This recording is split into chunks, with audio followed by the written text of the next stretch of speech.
Good afternoon. Hey, hope everybody had a good week. Finished up our last track meet last night that we host.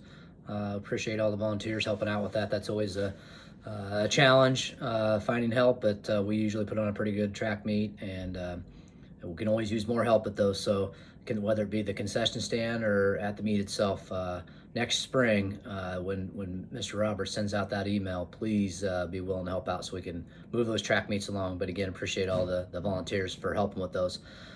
Just a couple things I wanted to mention. First of all, we had our first part of our project bid out last week, and it came in at a really good number.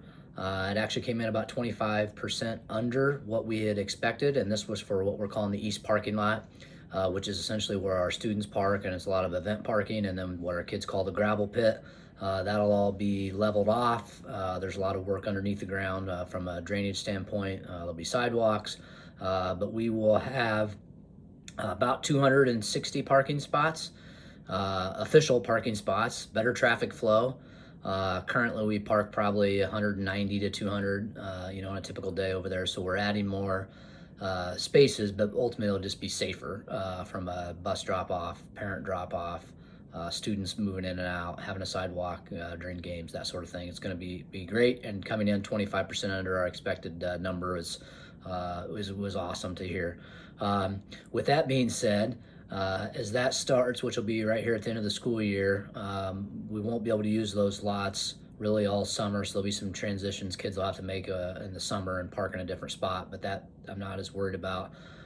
We're just hoping it's ready for the start of the year, but we are going to bid out the footings and foundations for the new addition to the west side of the building there. That's the main part of the project. Will take place in September, and that's going to limit parking and hinder traffic flow a little bit for parent drop-off really all this coming school year, so the 24-25 school year and the 25-26 school year. So we're going to be putting together some plans on what parent drop-off and or student drop-off and pickup will look like for parents, as well as our buses. But it'll look different next year, and it'll be for the next couple years.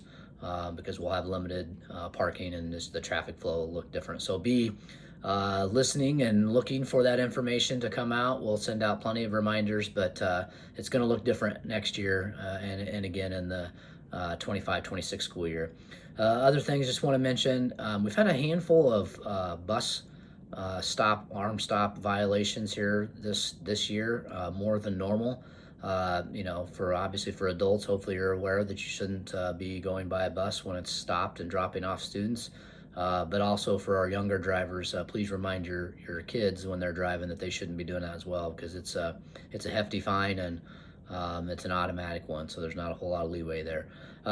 Also, in the Bulldog brief here, you're going to see, and this has been emailed out and shared, but just registration. If you haven't registered your students for school next year, that's helpful for us in planning. So please get that taken care of. And then won't be long. Graduation will be here in a couple weeks, so it moves pretty quickly once we get into the spring.